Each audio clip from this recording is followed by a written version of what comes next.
Ladies and gentlemen, a very warm welcome to Addis Dialogue. Today on the show, we're going to be delving deep into Ethiopia's flagship project, the Grand Ethiopian Renaissance Dam. It is a story that Ethiopians have written in their blood and sweat. It symbolizes Ethiopia's renewal. And it is a symbol of independence and national unity. Above all, what exactly does the GERD mean for the countries in the Horn of Africa?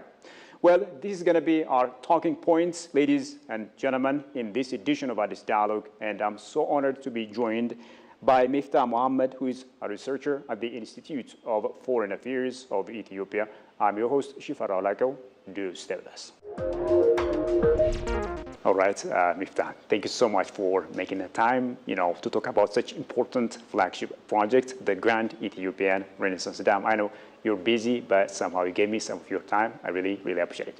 I really also appreciate for the invitation. Let's just dive into our discussion. First off, let's take some time and talk a little bit about the multi-dimensional benefits of the Grand Ethiopian Renaissance Dam that has recently been launched at a grand ceremony.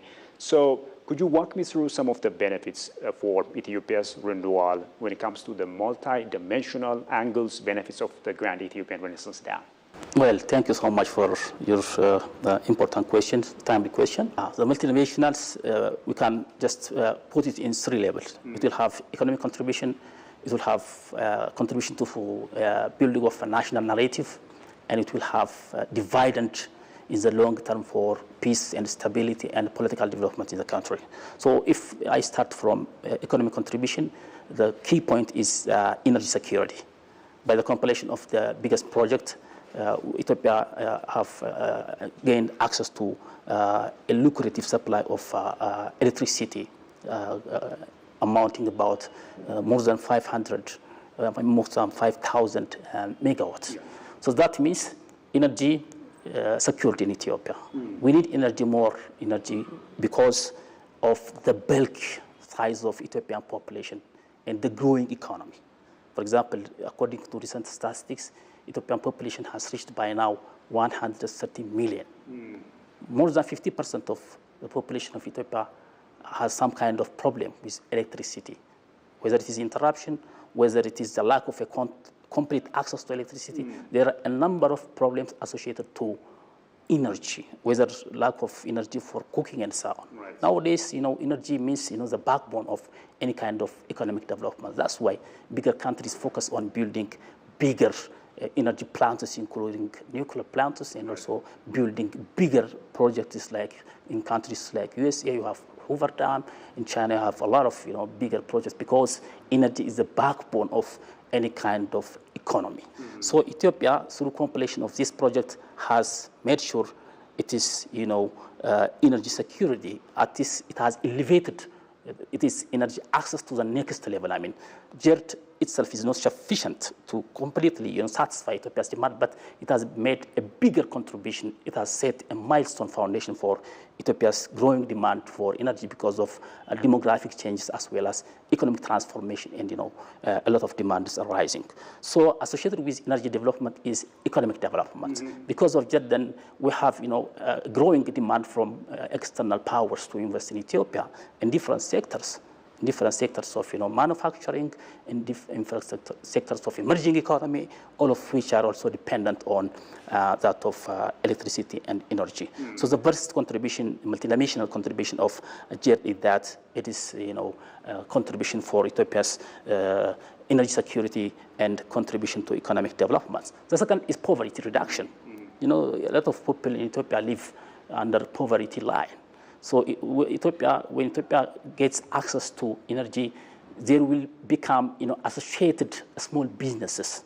Businesses are nowadays dependent on electricity. For example, small businesses for cooking, small business for medicinal purposes, refrigerators need this electricity and so on. Because of access to electricity, then a lot of people will have a new job created at local level, whether it is welding and, whether it is carpentry, whether, a lot of, cottage industries can also be stimulated because of this, success. So its contribution to poverty reduction is also big. The third is agricultural transformation. For example, the project will have also bigger areas for agricultural plantation, for cash crop production, for cereals production, and so on in different parts of the country, especially in the Benishangul Gumuz region. So agricultural contribution is another. Fishing can also be, contribution for food security. Because fishing, if you have, bigger these ponds, even not GERD, even in the ponds you can produce fish. So fishery is also another contribution which also contributes to food security programs of the government. The other is a national unity and pride. Wow. Because every Ethiopian has made its own contribution from the start to the completion, then everybody has some kind of attachment with the GERD. So the common sense of ownership brings people together. This is a very important substance because Ethiopia has passed through different political experiments which tend to divide the people apart. So through GERD and associated narratives built and disseminated, and because of popular participation of the GERD, because of the feeling of sense of belongingness deep embedded in the Ethiopian people, then there will be a possibility of, creating national unity. It's also a source of pride because we have done it with our own source, with our own engineers, and with our own, means using our banking systems and also bond. Wow. So this contribution means that Ethiopians say that we are proud. This generation can say that we are proud because we have achieved, the largest dam in Africa. Wow. So it also contributes to national pride and that of national unity. It also contributes to technological advancement and skill transfer. Over the last 40 years, a number of engineers, both expatriates and Ethiopians of, huge, skill have participated. The same number of thousands of Ethiopians of skilled and unskilled people also participated. Yeah. Through staying for a long period of time in the construction of the project and the delivery, people will gain skill transfers as well as technologies. Because of the GERD, Ethiopia has imported a number of technologies from abroad. So people will have exposure how these things are working. So the skill transfer and skill development and technological advancement is one of the multidimensional aspects which we can harness from GERD. I think some of these are significant parts of GERD. As you know, of course, as you touched the point, Ethiopians from all walks of life contributed in one way or the other for the construction of this colossal dam, the Grand Ethiopian Renaissance Dam. And of course, you beautifully put the multidimensional benefits of the Grand Ethiopian Renaissance Dam. Let's extend this further and talk about its benefits to the entire Horn of Africa. What are some of the benefits that the countries in the Horn can reap, if you will, from this dam?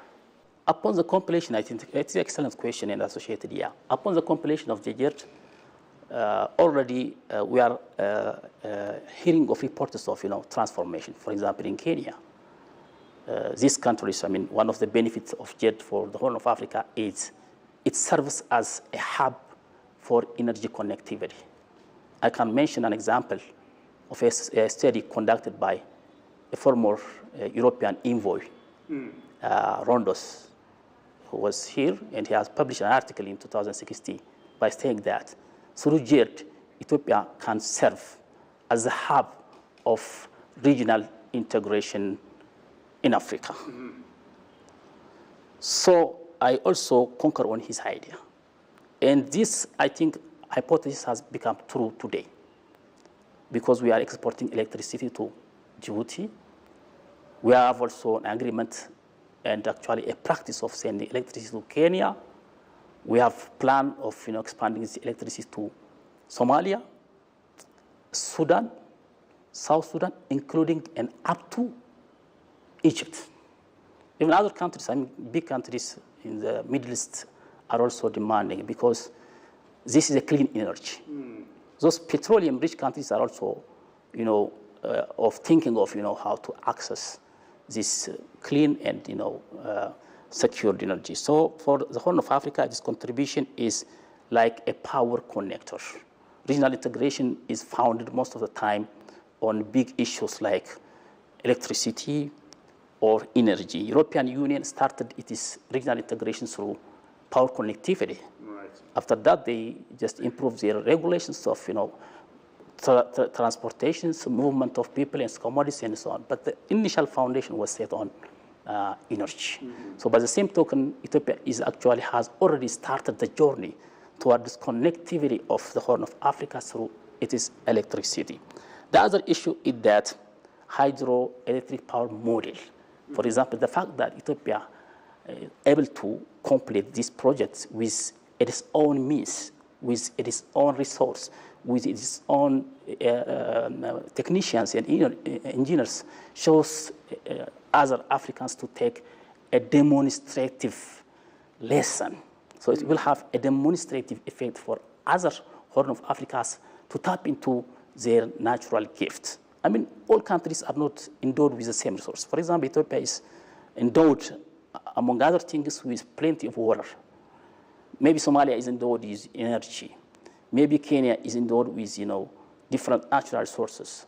Or Sudan is endowed with coal or whatever. So they can take this lesson, that the possibility of tapping their resources in a very organized manner and deliver big results like GERD. So the demonstrative effect is one issue. The other is, I think, it facilitates dialogue. Already, we have this framework, the Framework Cooperative Agreement, CFA, which was signed by, more than 6 African countries and ratified by more than 6 African countries, including Kenya. Actually, the Kenyans are looking at the issue in parliament. Otherwise, about 5 or more countries have already ratified the agreement, and it is in the implementation phase. So countries are already discussing, because of GERD. The CFA is the byproduct of Great Ethiopian Renaissance Dam. I think Egypt and Sudan are also part of this.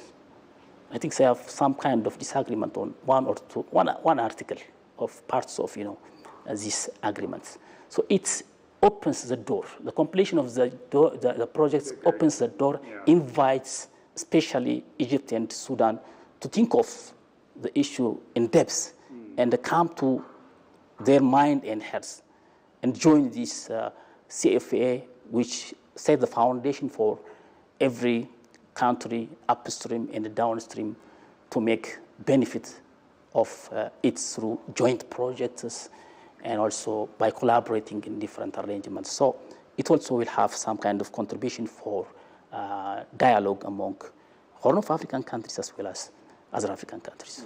What are some of the analogies that you see between the victory of Adwa and the Grand Ethiopian Renaissance Dam? Yes, the analogy is appropriate because Adwa is symbolism of an African abilism, that Africans can do things. Africans have also the experience of statehood, because before Adwa, I think these conquerors, some colonialists, were thinking of Africa as no man's land, lacking of any kind of civility and civilization, and were destined to be conquered, and civilized and so on. When they came in Ethiopia, they were surprised because Ethiopia was a state with well-organized army, leadership, and a number of skills of organizing and mobilizing its people and resources towards this bigger agenda, which is called sovereignty and non-interference from external power. So what Adwa did is that the resistance against any kind of colonial imposition and unwanted, unnecessary encroachment of external power. So Adwa's symbolism is political independence.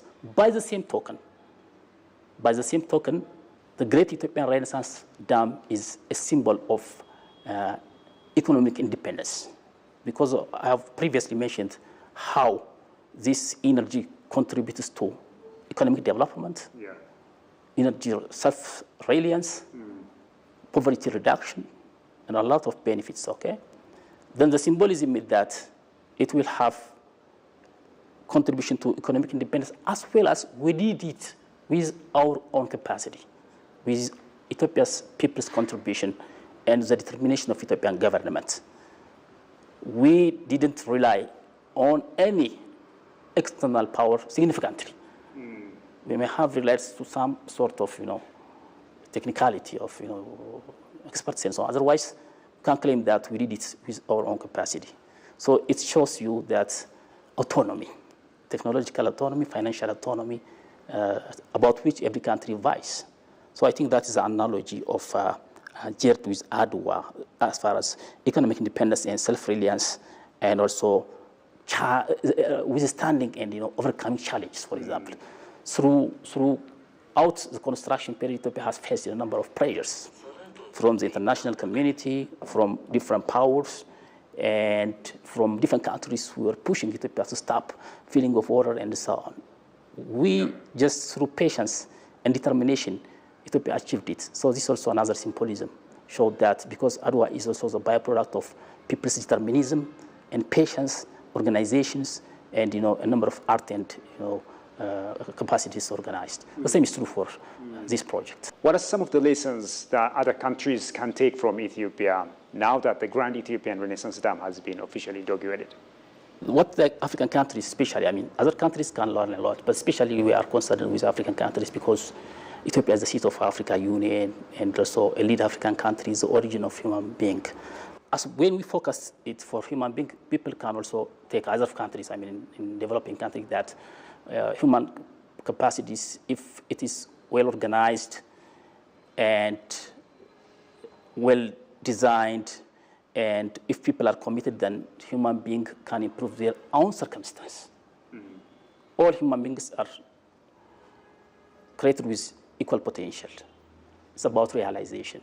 So we have demonstrated during ADWA and now that we can do things what one man can do, another man can do, So other people are doing, for example, Americans have achieved this Hoover Dam in 1931 during crisis time. The same is true for Ethiopia, even if there are a number of challenges of COVID, of unstable Horn of Africa geopolitical circumstances. Then we withstood all those challenges and we delivered it. So one of the lessons other country can take is that the power of countries, the power of people to determine their own resources, determine their own fate by their own means. And the other is the importance of harnessing natural resource. For example, Ethiopia, I think even in one of Ibn Battuta account, he mentioned Ethiopia in relation to rain. Ethiopia is rich in rain. Nile was, Abai was flowing from Ethiopia to different parts of the world for thousands of years. But our problem was that we weren't able to tap it, to organize it, and make benefit out of it. Now we did it. By the same token, other African countries have a lot of resources, of human resource. The most important resource is human being. The most important resource from GERD project we can learn is that how our governments organize the people. They mobilize the people. When people are mobilized and organized and united, then they can make miracle.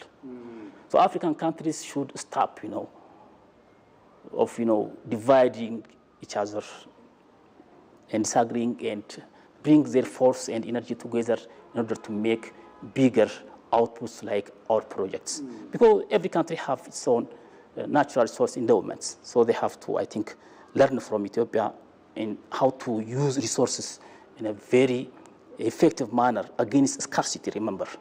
We completed these projects during COVID time, during a number of challenges, debt and so on. Against all odds, Ethiopia able to deliver this project. This can be taken as a lesson by other African countries. We can also use as a means of national unity by building this type of bigger projects, which will have a lot of benefits, which transcends the boundaries of Ethiopia. For example, even if Ethiopian people have committed a lot and we have completed the project, but the benefit is now for every human being. It stretches from Ethiopia to South Africa, maybe stretches to Saudi Arabia or Egypt. It is a resource of human being, okay? It is light. So anybody can subscribe, pay, and, make benefit out of it. So, bringing energy toward this, bigger purpose can also be taken as another lesson that African countries and other human beings can take from the achievements of this millennium. Talking about the Grand Ethiopian Renaissance Dam vis-a-vis the continent of Africa, many say that the GERD symbolizes the Pan-Africanism movement, especially when it comes to instigating this sense of independence and sense of yes, we can mentality. As you said, this dam symbolizes different things, leadership, be it unity, self-sponsorship. How would you describe the connections between Pan-Africanism movement and the Grand Ethiopian Renaissance Dam? I think Pan-Africanism, put in a very short word, is that African people are as equal as other human beings. As African people, black people, the black race is as capable as any color or other nations of the world. So human capacity is measured through organization. Number one is statehood. I mean, the biggest design of human being is the state. State delivers. Then the state of Ethiopia delivered during Adwa. From Adwa came Pan-Africanism. Because organization, the states, very complicated institutions through which you can mobilize the people, build miracle like the pyramid, through which you can build biggest miracle like GERD, Ethiopia's GERD, and through which you can build bigger projects. So Pan-Africanism is born from the victory of Adwa. I think the Pan-Africanist flag is Ethiopian flag. Even some of these churches are Ethiopian church, because Ethiopia's church shows, Ethiopia's flag shows you unity, determinism, standing for truth and freedom. So by the same token, the analogy is that this project completion during this very uncomfortable time of a number of crises of economic, of climate change, of COVID, then we delivered, these biggest projects in the continents. So it tells them, African people, that if they are determined and bring together their resources and mobilize their population and plan, then they can achieve things independently. Wow. So it contributes for Pan-Africanism because it is a demonstration of how Africa organizes its resources to build this bigger dam, which also contributes to lighting life and households in a vast territory stretching from Ethiopia to many places. So I think the symbolism of Pan-Africanism with this project is also that self-reliance, independence, determination, organization, popular mobilization, and so on. During Adwa, the king were able to mobilize hundreds of thousands of people. Yeah. The same is true for this project in which millions of people were mobilized. Ethiopia has been facing for last couple of years, maybe decades, a misunderstanding of Ethiopia's position, which is also founded on the interest of some countries to maximize benefits for themselves alone. No, not thinking for the other person. Lack of empathy, lack of, solidarity, and so on. If you see, for example, this country's argument of this project is that they want to keep the status quo of colonial agreement, right, which is unacceptable. Old colonial agreement. Old colonial agreements, past is lost, We are living in a different context. For example, Ethiopia today is 135 million people. Maybe then Ethiopia's people maybe 2 million or 3 million, I don't know. So I think they are thinking that Ethiopia could also be, governed by an old rule to which it is not part of. Ethiopia contributes more than 80% of the water and cannot wait and see idle because of the pressure of nature, the pressure of the economy, the changing democratic reality, and so on. The other thing, I think, a problem of perspective, I think, a realist thinking of, power politics. we are in Africa, so realism may not directly work in Africa. For example, Egypt, take Egypt and Sudan. They are Africans, so I think they have to try to solve this problem through African mechanism. Both of her are Africans, neighbors, are connected in many ways for centuries, through churches, through mosques, through faith systems, through even genealogy. Part of these populations are related. So they have to think of in a different manner and come to their mind, especially through the framework of CFA. Cooperative Framework Agreement is meant to unlock these unacceptable regimes, which is impractical again. And no logical person, no sane person can accept colonial rules to work today. So if they have any kind of concern, I think they have to try to approach this in a different manner, because realism is, nowadays not applicable for Africa, and Africa is proposing African solutions to African problem. I think the two problems: one, the wish to stick on colonial rule, and also believing that realism can deliver something in Africa. That doesn't work. That's a powerful message, and of course, timely indeed. Miftah Mohammed, researcher at the Institute of Foreign Affairs of Ethiopia. Thank you so much for your wonderful perspectives and, of course, for your time. My pleasure. Well, dear viewers, as you have been following, the Grand Ethiopian Renaissance Dam is history made again. It is the second Adwa, achieved by Ethiopians themselves alone, the benefit of which goes beyond its borders. A huge thank you to my guest today for his perspectives, and of course, many thanks for having been with us so far. Until next time, keep the discussion going and take care.